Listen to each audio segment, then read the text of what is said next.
అంటే ఒక మార్చి నెల 8వ తారీఖు నాడు ఇదే ప్రదేశంలో ఒక సంకల్పం అనుకున్నాం.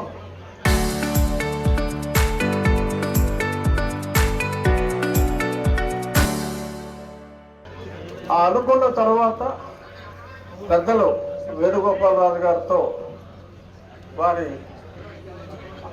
వారితో పాటు రామ భక్తులు మరికొంతమందితో సమావేశమై మీరు ఒక మంచి ముహూర్తం పెట్టండి, ఆ ముహూర్త బలంతో మనం నిర్విఘ్నంగా ముందుకు వెళ్దాము అంటే వేణుగోపాలరాజు గారు 45 రోజుల క్రితం వీరితో మాట్లాడి విజయనగరం గొప్ప ఉద్దండ పండితులు వీరు, వారితో మాట్లాడి ఈ మే 3వ తారీఖు 7:14 నిర్ణయించడం జరిగింది.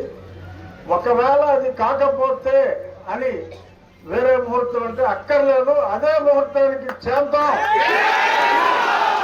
ఆ తర్వాత ఎంతమంది మారించే సమాహంలో ఎన్నిసార్లు జడలు విప్పి కోర్టుకెళ్ళినప్పటికీ శ్రీరాముని అండతో మన సీనియర్ న్యాయవాది ఆయన స్వచ్ఛందంగా నేను రామభక్తున్నే రాజుగారు అని రవిప్రసాద్ గారు వారే ముందుకొచ్చి మన శ్రీరాముని తరఫున ఆయన వాదనలో వినిపించి ఈరోజు ఈ కార్యక్రమం ఇంత విజయవంతంగా శంకుస్థాపన కార్యక్రమం, అందరూ ఎన్నో శంకుస్థాపనలు చూస్తుంటారు కానీ ఇంత సశాస్త్రీయంగా శంఖంతో జరిగిన శంకుస్థాపన చాలా అరుదుగా చూస్తాం. ఇంకా గడలు పెట్టి మళ్ళీ అయ్యో తెల్ల కేసులు వేసుకుంటారంటున్నారు, ఏమీ పర్వాలేదు. మనకి ఈ కార్యక్రమం జరుగుతుంది. పెద్దలు ప్రముఖ స్థపతి శివనాగిరెడ్డి గారు ఆయన ఎన్నో దేవాలయాలు ఆయన ఆధ్వర్యంలో నిర్మించారు. ఆయన ముఖ్య అనుచరుడు శిష్యుడైన సుధాకర్ సింగ్ మన ప్రాంతం మనిషి, మన నర్సాపురం పార్లమెంటు నివాసి. వారి చేతుల మీదుగా పూర్తి కృష్ణశిలతో కనీసం 8 శతాబ్దాలు నిలబడి ఉండేలా ఈ దేవాలయానికి రూపకల్పన అవినీతిగా జరుగుతుంది. ఈ కార్యక్రమానికి మరి విచ్చేసి ఆశీర్వదించిన మా చిన్నాన్న గారు బాపిరాజు గారికి, అలాగే ఎప్పుడు నన్ను వెన్నంటి ప్రోత్సహించే నేను అంటే వయసులో పెద్ద ఆయన అయినప్పటికీ కూడా అన్నలా భావించే మా కామినేని శ్రీనివాస్ గారికి, ఇంకా ఇక్కడికి విచ్చేసిన అందరికీ ఆటోమీల్లో ఎందరో ఉన్నారు.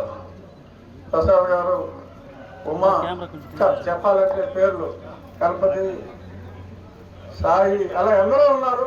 ఒకళ్ళు ఇద్దరు అని కాదు, అందరికీ కూడా. అలాగే ముఖ్యంగా జిల్లా యంత్రాంగానికి, కలెక్టర్ గారికి, జాయింట్ కలెక్టర్ గారికి, ఆర్డీఓ గారికి, అలాగే పోలీస్ శాఖ అందరికీ,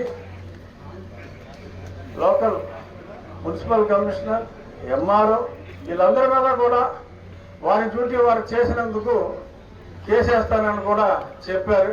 ఏమీ పర్వాలేదు, వారి విద్యుక్త ధర్మం వారు నిర్వహించారు. మరి వారి ధర్మం, వారి డ్యూటీ వారు చేసినందుకు కూడా మరి కొందరికి మరి అసహనంగా ఉంటే అందరికీ కూడా సహనానికి కూడా ఒక హద్దు ఉంటుంది. కానీ మా సహనపు హద్దుల్ని, మా హిందువుల సహనపు హద్దుల్ని దాటనివ్వద్దు.